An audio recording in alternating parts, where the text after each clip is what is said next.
Dans cette vidéo, on se propose d'étudier le mélange de deux solutions S1 et S2 respectivement d'ammoniac et de diéthylène avec les caractéristiques suivantes. On mélange V1 et V2 cm3 de S1 et S2 de même concentration 0,1 mol par litre pour obtenir 100 cm3 d'une solution S dont le pH vaut 11. Alors, donc, j'ai symbolisé ici donc les solutions S1 et S2, le couple acide-base NH4 plus NH3 pour l'ammoniac, et C2H5 2 fois NH2 plus C2H5 2 fois NH et la solution S. On se propose donc de proposer ici donc des questions qu'on va essayer donc de répondre. Établir donc les équations des réactions de l'ammoniac puis des diéthylène avec l'eau. Rien de plus simple, NH3 plus H2O donne NH4 plus OH-. C2H5 2 fois NH plus H2O donne C2H5 2 fois NH2 plus OH-. Alors, les solutions sont de base faible. On demande de calculer les valeurs respectives de alpha 1, alpha 2 des avancements des solutions S1 et S2 et de conclure. Donc je rappelle d'abord que le coefficient, donc on l'appelle souvent le coefficient d'ionisation, le coefficient de protonisation. Alpha, c'est la quantité de base ici ayant réagi sur quantité totale donc de base mise en solution. C'est-à-dire la concentration d'acide formé, puisque donc la base réagit correspond à un acide formé, sur la concentration de l'acide dans la solution et de la base restant dans la solution. Donc ça donne le total. Alors, pour faciliter les écritures, on va aussi adopter ces notations-là, ce qui nous permettra donc de pouvoir facilement aussi faire les applications littérales. Pour la solution S1, connaissant donc le pH, on peut calculer facilement la concentration en ion hydrogène, la concentration en ion hydroxyde à partir donc du produit ionique. Je rappelle que si la température n'est pas précisée, vous utilisez toujours le KE à 25 degrés, c'est-à-dire 10 puissance moins 14. La relation d'électroneutralité et la conservation de la matière nous permettent donc de calculer la concentration d'acide restant et connaissant aussi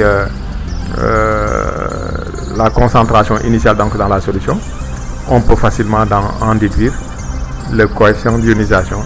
Pour l'ammoniac, ici vous voyez que c'est 4 sur 100, 4% seulement. C'est-à-dire si 100 molécules introduites, il n'y a que 4 qui deviennent des ions.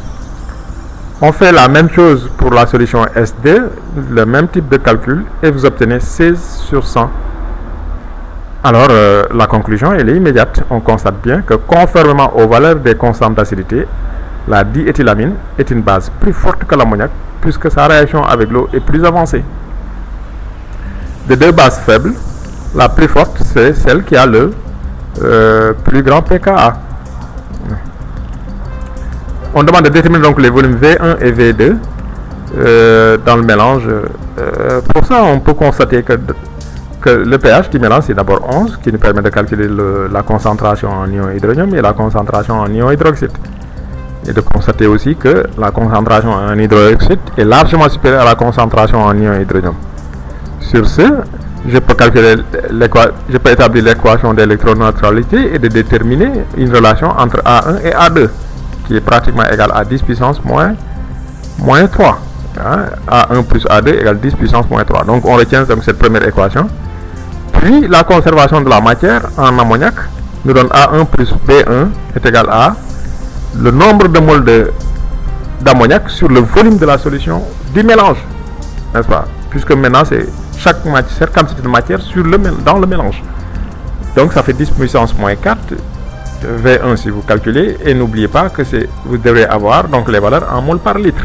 Donc c'est pourquoi vous avez 10 puissance moins 4 V1.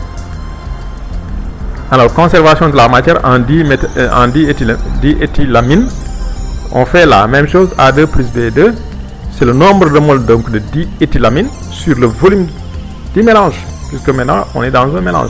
Ça c'est tout juste au début donc du mélange, initialement. Donc et à la fin on a ça donc dans le mélange. Donc vous tirez aussi toujours cette relation-là, cette relation 3, 10 puissance moins 4. V2, vous savez que V1 plus V2 est égal à 100 cm3, donc V2 est égal à 100 moins. N'oubliez pas que les volumes devaient être convertis en litres, c'est pourquoi vous avez 10 puissance moins 4 ici. Alors, la constante d'acidité Ka1, c'est base fois concentration H3 plus sur concentration acide. vous tirez simplement que B1 sur A1 est égal à 50. N'oubliez pas que K1, c'est 5 10 puissance moins 11. Et concentration H3+, c'est 10 puissance moins 11. Si vous simplifiez, vous obtenez 50. De la même façon ici, B2 sur A2 aussi est égal à 3,2.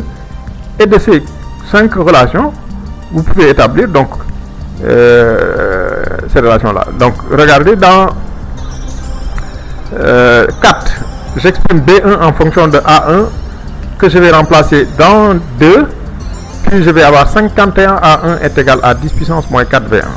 D'accord? B2 est égal à 3,2 A2. Hein? Dans 5, vous avez B2 est égal à 3,2 A2 que je vais remplacer dans 3. Donc je vais avoir 4,2 A2 est égal à 10 puissance moins 4 V100 moins V1. Maintenant, A1, ça va être ça sur 51. A2, ça va être ça sur 4,2 que vous allez remplacer dans 1. Vous obtenez cette relation-là. Vous tirez V1 et V2 qui est égal à 63,3 et 36,7. C'était une vidéo présentée par le Micheli du CDI à EDEC. Merci.